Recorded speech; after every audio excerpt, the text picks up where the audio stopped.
The nation is pausing to remember significant civil rights moments in our history this year. Nowhere was the sacrifice more heartbreaking than in Birmingham, Alabama 50 years ago. 4 girls died here at the 16th Street Baptist Church in a bombing. Carol Robertson, Cynthia Wesley, Denise McNair, and Addie Mae Collins. Many Americans were moved enough to say enough to racial violence. But in a city so rich in historical tributes, there's never been a significant memorial to the girls. That is, until now. CBS 42 takes the journey with the artist who would create the statue that gives hope and honor. The degree of heat and intense fire it takes to mold raw metal into a significant piece of art, 2,200 degrees Fahrenheit.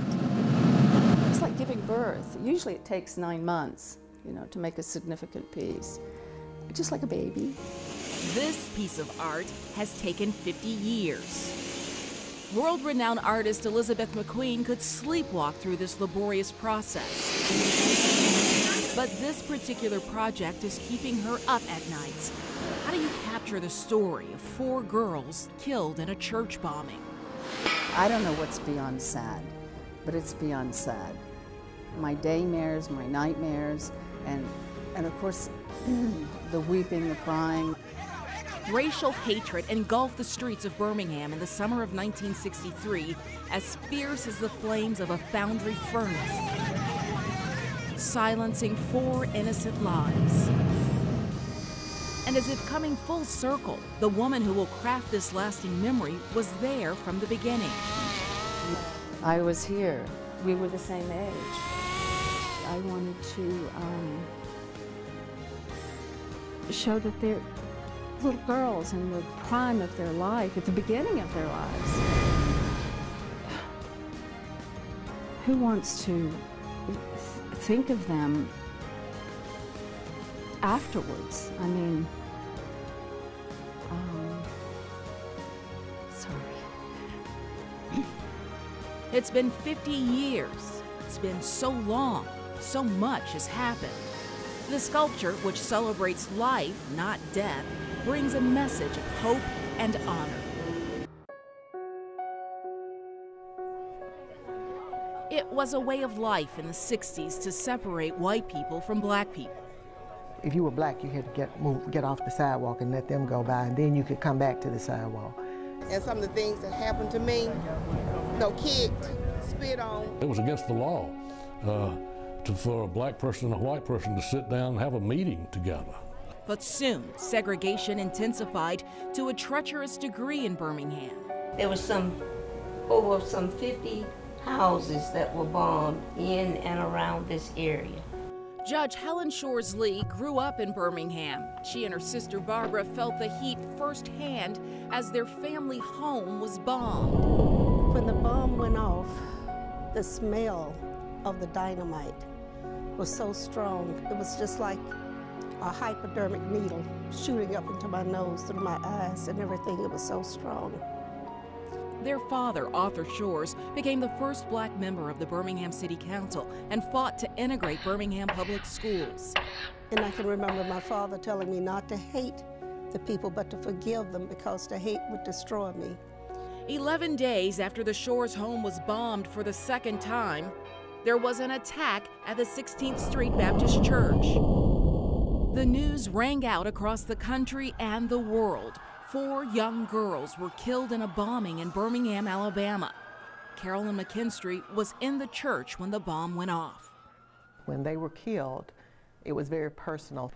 The blood price that they paid for all of us was their lives, which is the ultimate sacrifice. There's nothing left to give once we give ourselves. News of bombings and unsolved shootings were nothing new in Birmingham during that time. When we were growing up, it was customary for gunshots to fly through the windows all the time. And we just hit the floor and crawled to safety. The way it was portrayed was the way it was, and what was going on was terrible. Attorneys Doug Jones and Bill Baxley would later play an enormous role in how this tragedy would be written in our history books. Segregation was a matter of law and a matter of custom, but now attempting to keep that segregated society was costing people's lives. In just the space of a few short months, Medgar Evers had been shot in Jackson, Mississippi. It had the stand in the schoolhouse door at the University of Alabama, the March on Washington. People all across the country saw the fire hoses and dogs attacking children. And then on the 15th of September, the bombing. And people realized at that point that we are a civilized race. We are human beings, and we treat people better than that. I just think it's a pivotal point, that should have had a lot more attention paid to it. It was as though you could hear a collective ache from around the world. How could innocent children preparing for a Sunday service be so unceremoniously wiped out? The Ku Klux Klan chose the place, this site, the event, a children's service, to make sure the world heard their message of hate loud and clear. It was not by chance that the church was filled with children that fateful Sunday morning. That Sunday was Youth Day. Carolyn McKinstry was there with her friend Cynthia Wesley, not knowing it would be the last day she would see her alive. Cynthia and I were in a club together. The Birmingham World had allowed our little club to put an ad in the paper. It said, Cavalet's Club to meet September 15th, 1963. And it was our role to do everything, to usher, to sing, to read. The youth were the church that day.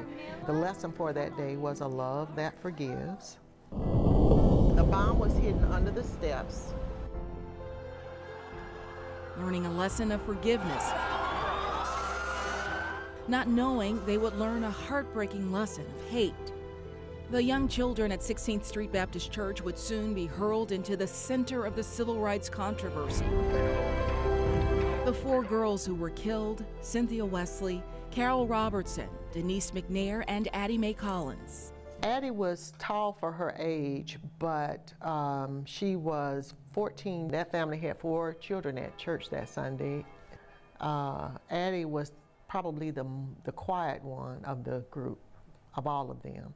I knew Carol in our Sunday school area, and she would wear sometimes this uniform with all of these Girl Scout badges, and I wondered, someone said, she's got every badge that they can earn. But she wore a sash that had more badges than you could count.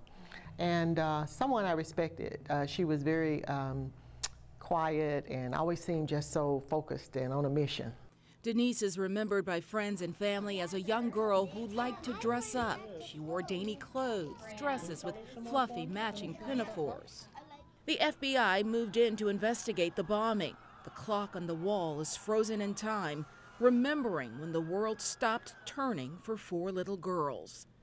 Cynthia Wesley's younger brother, Fate Morris, would walk home with Cynthia on school days after her band lessons. The Sunday of the bombing, he was at home just a few blocks from the church. He ran to help, along with other neighbors, when they heard the explosion. His heartbreak from that day is as real as if it had happened yesterday. He didn't know his sister was in the church that morning. Going through all the rubbles and debris and moving the bricks away.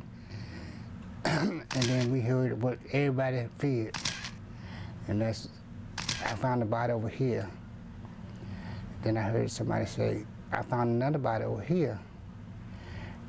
And a few minutes later, somebody said, I got a body right here, but she has no head. Before I left, I went home. My friend came by and told me, he said, man, why didn't you stay? That girl that they found with no head, that was your sister. But I didn't stay. I'm sorry, I'm so sorry I left her. I left her buried underneath a pile of rocks, and I'm so sorry I wasn't there for her. I'm so sorry. I'm so sorry. I wasn't there for her.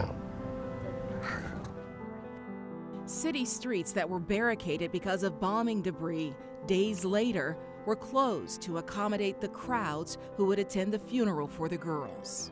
When Dr. King did the eulogy, he said to us that their deaths might well serve as a redemptive force for Birmingham and for the rest of the nation. All of a sudden, people started sitting back and changing and looking and saying, wait a minute, we cannot, how in the world does someone do this on a Sunday morning in a house of worship, killing beautiful little girls and killed simply because of the color of their skin? That was the low point for me, was the bombing, and I think it was for most people. Their death was terrible, but that was a watershed moment. Hank Black grew up in Birmingham and had no idea the role he would play in remembering the 4 girls who were killed. He found the sculptor. Elizabeth McQueen was 15 when the bombing shook the fabric of the city of steel. She was a budding artist living in a city which had set a course for darkness and death. It was the precursor for me to get out of Birmingham. I just said, I can't stay and create beauty in a place that's going around killing children. I just knew I couldn't stay here and do what I had to do with my life. So I ran. She has created statues across the world in several countries and could never get away from her hometown sadness. Oh, I was in India and people had heard about this. I was in Thailand and people had heard about this. Elizabeth McQueen's story as to how she became the chosen artist is really spellbinding. Was this her destiny? It really could have been any artist, anyone, to create this well overdue memorial. But it was Elizabeth who was chosen, now at 64 years old, is bringing to life their story. Elizabeth is the age the girls would be had they not been killed. Elizabeth grew up just a few miles from the bombing, but it might as well have been a world away. I grew up in Mountain Brook. We were never allowed to go over the mountain. But of course I went over the mountain. Of course, you know, the Maverick goes over the mountain. Jeepers, I'll tell you, everything changed for me then. Elizabeth would soon cross paths with 2 strangers, people who also had a story to tell of the church bombing. Carolyn McKinstry wrote a book about her experience, While the World Watched.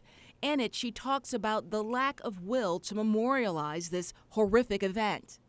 All of the memorabilia and the artifacts and the statues that they have with more very compelling reminders of what happened here. But there's really nothing that reminds you or tells you the story of the girls. Then there's Birmingham attorney Shervis Isom. I grew up in Birmingham. I remember well the church bombing, and so I read the book. It's a compelling book. In the book, McKinstry talks about the glaring absence of a memorial in Birmingham for the girls who died in the church bombing and the need to have an appropriate commemoration that awakens the conscience of the nation to the fact that something was not right in the way that black citizens are treated. Isom was awakened. He called McKinstry. It was a little awkward, this white guy calling Carolyn to talk with her about it. It's not only Carolyn's history, but in some respect, it's my history too. Well, we knew we wanted to have a fitting memorial, that is a tangible a statue of some kind. We wanted to make something happen. The search began for the most qualified artists to create something to make sense of this 50-year-old story. I had come back here to visit friends, and Hank Black, who works at UAB, and came running into his home and said, "Look, Elizabeth, look, it's the monument for the 4 girls." Everybody else who was applying had a lot longer to apply and get a proposal together. But I had 4 days and 4 nights. It was a Monday, and she was able to produce this wonderful proposal within the week. The type of work she does, the work that I've seen of hers is so graceful, has movement and inspiration and hope to it. It was a unanimous decision. I just thought, my God, what a responsibility. What an honor. Maybe this is my swan song, you know, and the prodigal daughter comes home. I tried to come home several times, but it just didn't work. I was just convinced that it was very personal for Elizabeth McQueen She is one of Birmingham's children also, just as these 4 girls are. The wheels started moving. The project began to take shape. Elizabeth began by using live models to help her visualize her design. It's very, very difficult to do people that are no longer living. You need a frontal, you need a profile, and you need a 3/4. I think they deserve to have in this beautiful park a suitable memorial to them, because they lead us toward an inspiration, toward hope. The hope is for this statue to elevate this unspeakable tragedy to a place of peace and understanding. It tells a story. I thought, since they were children, that it would be much better for them to be interacting together in Kelly Park on a bench and doing the things that they were doing in the bathroom before the bomb went off. This is going to be Denise. It's going to have to be a little taller. I'm going to have both of her hands up there for engineering. So she's leaping up to you know, to let the birds go free. Addie Mae is the youngest. Addie Mae was tying Denise's bow. Who am I missing? It's like my mother going through her children. This is Cynthia. It will be Cynthia. This is Carol. Hi, Carol. Of course, I talk to them all the time. Carol's going to be kind of walking by, saying, "Come on." She was kind of a leader type. And then also, around the bench, I have a little surprise. There was a 5th girl in there. Her name was Sarah. And Sarah was blinded, had an eye taken out. And she is still working as a maid. And nobody came to her aid financially. There's six doves, 4 for the children and 2 for the 2 boys that were shot that day, because there's not been much said about them. Virgil Ware and Johnny Robinson were shot and killed on the streets of Birmingham that same day, September 15th, 1963. Oddly enough, the weight of the doves are held in place and protected by steel throughout. Steel now serving to protect their spirit when it was the city of steel that had betrayed them. We believe the 16th Street bomb was also placed there, more than just to send the message, but to intimidate people through death and destruction. Expectations for justice and racial bombings were low in 1963, but all that changed by the determination of those who refused to look the other way. That bombing affected me. What was going on was terrible. It was the worst of all the bad things that had happened. Bill Baxley was in law school at his fraternity house at the University of Alabama on September 15th of 1963. He says that single event had an impact on him. I thought that if the FBI made a case that if I had to drop out of school, I would. I'd volunteer to come run errands for them. As fate would have it, Baxley became the Attorney General of Alabama. He reopened what had become a cold case. Robert Chambliss became the first person to be convicted for his part in the bombing. He would later die in prison. We weren't able to finish it. Baxley says he had 25 regretful years after the Chambliss conviction that he didn't finish the job. He knew Chambliss did not act alone. But the pages of history would not be complete there. You see, during the Chambliss trial, this man, Doug Jones, watched as a spectator and law student. It was an amazing experience just from a human standpoint, to see what the justice system can do. Jones would eventually become U.S. Attorney, and he would finish the job. Fire that started burning that you just can't put out. Under Doug Jones's watch, Thomas Blanton and Bobby Frank Cherry would be convicted for their roles in the bombing. The church was targeted, that the children were targeted to send a message to try to intimidate. There was a group of violent Klansmen who were ignorant, who thought that the only way that they could stop it was through violence, intimidation, and threats. And those people were the ones that took control of things in the summer of 1963. The FBI secretly recorded conversations between Thomas Blanton and his wife. Jones says those recordings, taken months after the deadly bombing, show callous and uncaring individuals. Well, you never bothered to tell me what you went through before, Tom. You what you went for, and I told him I didn't know. The conversation tapers off for about 7 seconds, and then Thomas Blanton tells his wife,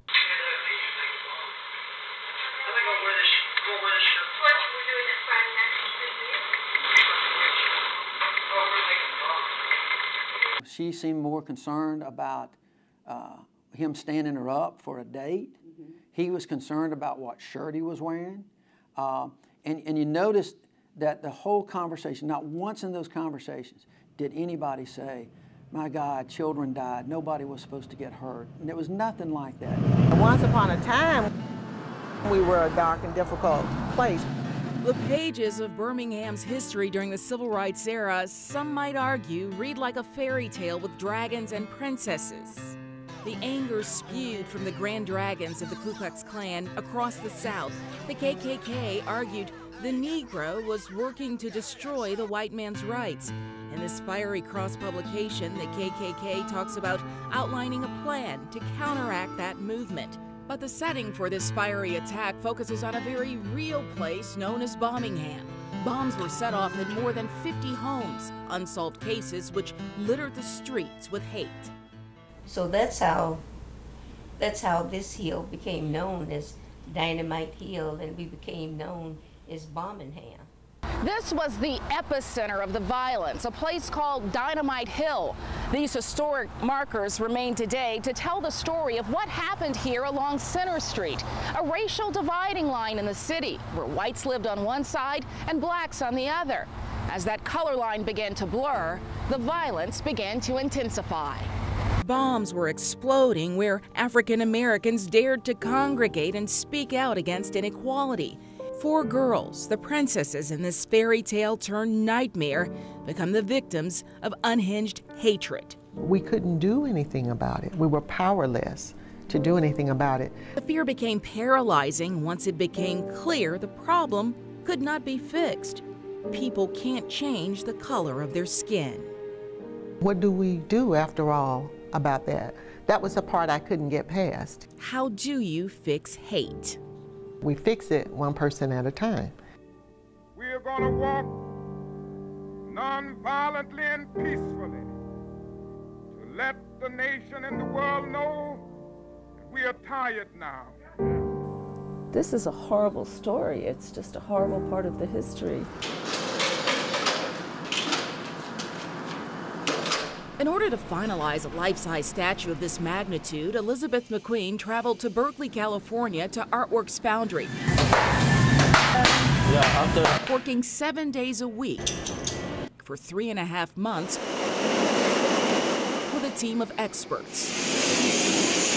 I love you, Gallo. I love you, Gabe. Gallo Paz learned about the bombing when he was in grade school in Ecuador. Elizabeth called him to help. She called me after a while and says, you know, I have this project about the bombing in Birmingham. She said, would you like to come and help me? So I was more than happy to collaborate with this part of history, because it's history of humankind, of everybody.